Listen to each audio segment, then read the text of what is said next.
Welcome to a new Planetary and Seismic update.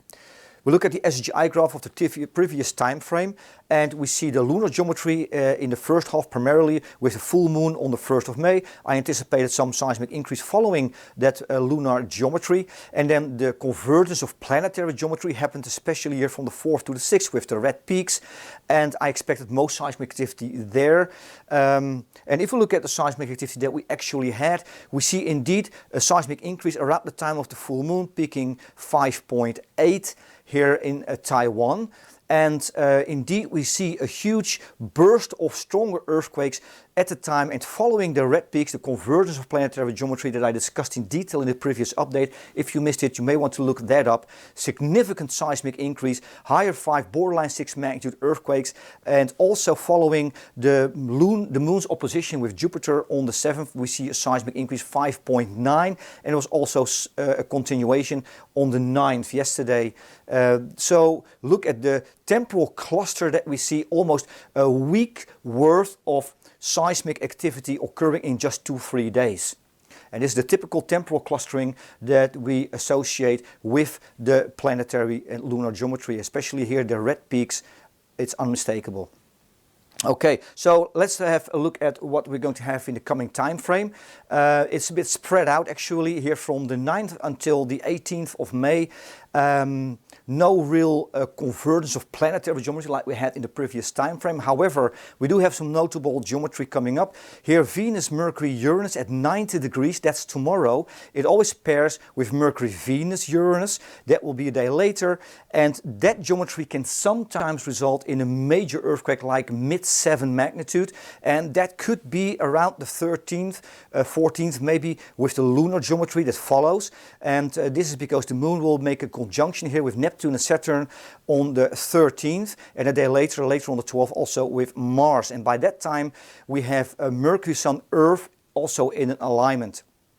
There's notable geometry, and we could have an obvious seismic increase. In general, with the moon in an alignment with these outer planets, we should anticipate stronger seismic activity anyway, the typical higher 5 magnitude earthquakes. But keep an eye here, we have Venus, Mercury, Uranus, this geometry on the 11th and 12th. There can be a surprise there.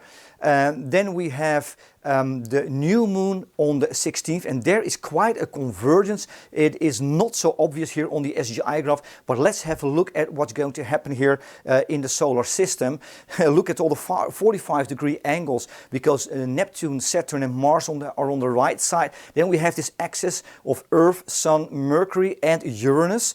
And that's a conjunction and opposition. And then we also have 45 degrees on the other side here with Venus and with Jupiter. This is quite some lunar geometry. It is all converging around the 16th, 17th. It starts later on the 15th and it ends at midnight early on the 18th. This is quite a convergence of specific lunar geometry and also planetary geometry. We could call it a near quintuple conjunction because the moon is also involved here. It's going to be a new moon later on the 16th. That's the sun, the Earth, the moon and the sun. But we have Mercury and Uranus on the other side. So Mercury is involved and Uranus is also involved. However, Earth, Sun and Uranus will not align until the 22nd. And sometimes when that happens, we could see a pretty large earthquake like magnitude 8.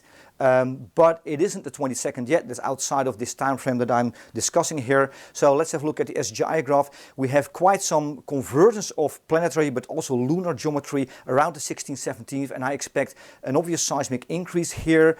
17th, 18th, difficult to say exactly, but there can be an obvious seismic response.